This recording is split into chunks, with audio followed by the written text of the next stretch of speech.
Magandang gabi sa inyong lahat. My advocacy to my life is education. As a working student, pinagsasabay ko po ang pag-aaral at paghahanap buhay. Estudyante sa umaga, tricycle driver sa gabi. At sa bawat pasahero na aking sinasakay, binibigyan ko sila ng inspirasyon. Inspirasyon na madadali nila hanggang bahay nila. Dahil alam naman po natin na hindi lahat ay may kalidad na talino upang makakuha ng scholarship ng bayan. Kaya akin pong isinasa katuparan o hinihiling sa gobyerno na magkaroon ng accessible na edukasyon sa kolehiyo. Yan lang Hindi lamang po para sa mga matatalino o may mga kaya sa buhay. Dapat rin po sa mga batang may tiyaga at dedikasyong makapagtapos sa buhay. Maraming salamat sa mga gurong nagbibigay ng extension para sa mga project namin. Malaking tulong po ito sa mga katulad kong working student. Kaya nga po namin linalaban yung aming pangarap. Dahil alam po namin na edukasyon ang susi sa kaunlaran at ang bagong bayani ng bayan ay ang mga katulad kong working student. Dahil nilalaban namin ang aming pangarap para makapagtapos at matupad namin ang aming pangarap. At pag natupad na namin ang aming pangarap, makakatulong na kami sa aming magulang, pati na rin sa bayan. And I, thank you. Thank you very much. Ginoon, number 2. Good evening. My advocacy since then is the United Nations Sustainable Development Goal number 3, good health and well-being. Because I believe when a person is healthy in every dimensions, be it physically, emotionally, intellectually, or socially, the more they are productive, the more they are efficient to serve themselves and other people around them. It also leads to personal happiness and life satisfaction. For me, it is a win, not just for myself, but for all people. As the famous quote puts it, health is our wealth. That will be all for tonight. Thank you very much for listening, Antipolenias. Thank you very much. Ginoon, number 7. Magandang gabi, Antipolo. Ang akin pong advokasya ay naglalayong makapagturo sa ating kapwa-botante kung paano pumili ng ibobotong leader. Mula sa pagkilala sa family, mula sa pagkilala sa family records and sa track records po, hanggang sa platapormang nakalatag para sa kanilang mga plano sa ating bayan. Nararapat po na dapat yun ay alam. Maaari po nating alamin kung sino ang ating pipiliing leader dahil sa kanila po natin ipagkakatiwala ang ating government resources, especially sa paggawa ng batas at resolusyon na dapat papakinabangan ng nakararami. Alam ko pong madaming botante ang pipiliin at iboboto ang mga sikat lamang at kung sino at ilan ang mga naibigay sa kanila.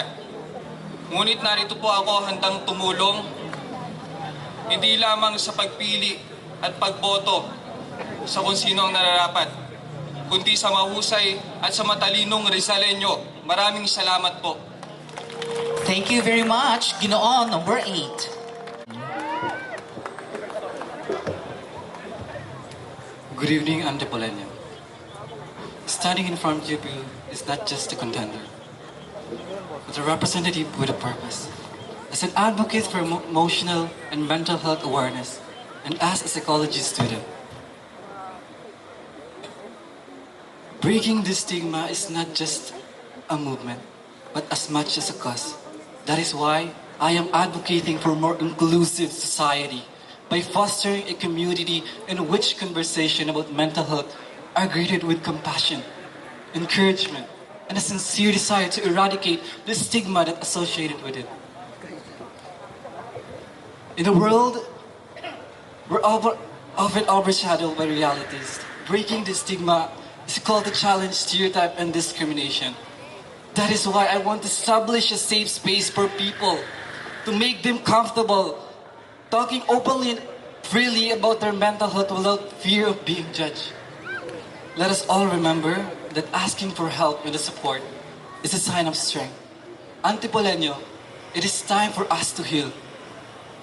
As what David Hume once said, it is when we work out together that's the real healing takes place. Good evening. Thank you very much, Ginoon number 9. Good evening, judges, and good evening to everyone who's watching.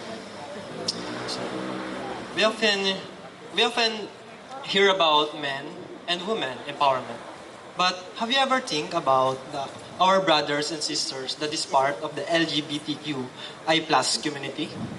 No? So, instead of men and women empowerment, I am advocating in human empowerment. Because ladies and gentlemen, I am always believing that everyone deserves to be empowered.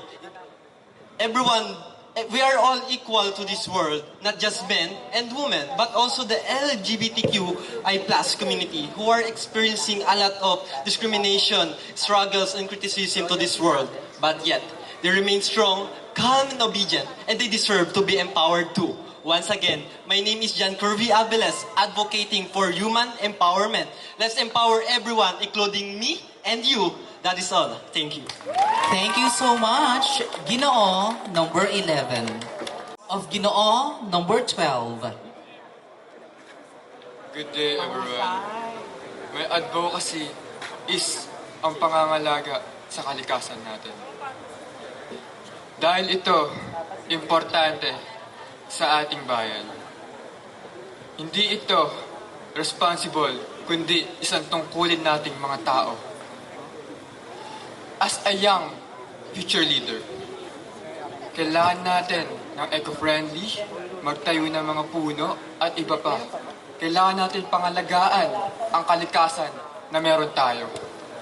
At kailangan din natin magtulong-tulungan dahil ang edukasyon ay isa sa pamamagitan ng kaalaman natin upang masolusyonan natin lahat ng problema at ma-lessen ang mga pollution at mga trahedya. At yun lamang po. Maraming salamat. Thank you very much, Ginoo number 12. We have Ginoo number 13. Raising awareness, breaking the stigma, and promoting high-quality education. Let's stand together to fight against HIV. Human immunodeficiency or HIV is not a death sentence, but its stigma can be. And through holistic education, which contains both knowledge and good values together with the empowerment and government support, we can make a difference. A positive difference that can be beneficial for everyone. Get tested, know your status because awareness can save lives. And if not now, then when? If not me, then who'll probably be?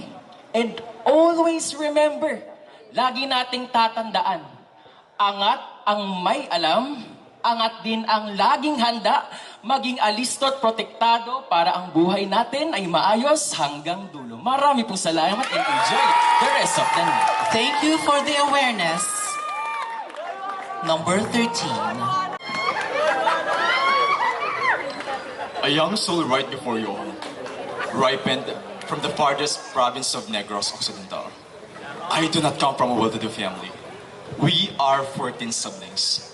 Out of 14 siblings, I'm the only one who were able to study in college, even in high school, because of my determination and dedication.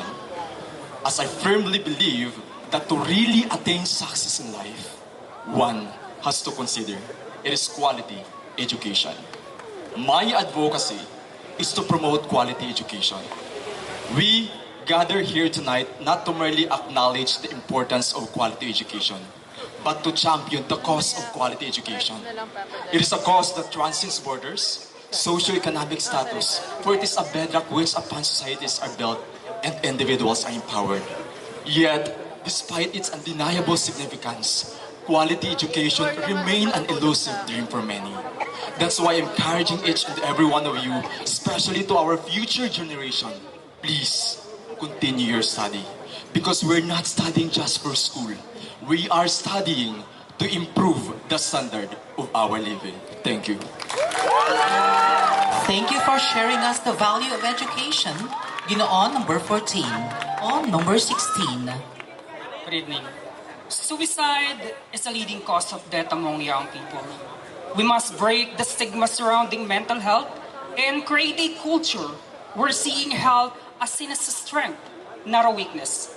Tonight, I stand before you to advocate for a cause that touches us all, mental health awareness. It's time to confront a silent crisis that affects millions. Mental health, it's not just a personal issue. It is a societal one.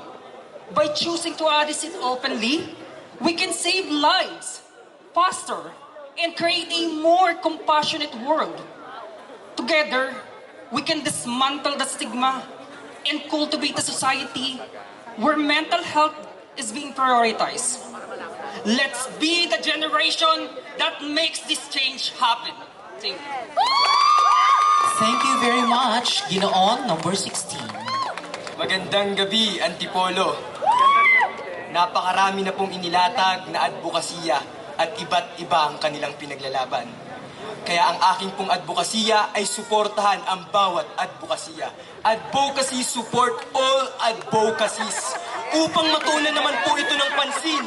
Dahil ang advokasya po ay hindi napapagtagumpayan kung tayo pong mismong mga mamamayang Pilipino ay hindi natin ito kayang suportahan. Dahil kahit gaano pa po kagaling at kahusay ang nagsasalita, kahit gaano niya pa po kagustong umunlad ang ating bansa at solusyonan ang mga problema, kung hindi po tayo magkakaisa at makikipagkapit-bisig, ay magiging pangarap na lang po natin na umunlad ang ating minamahal na inang bayan.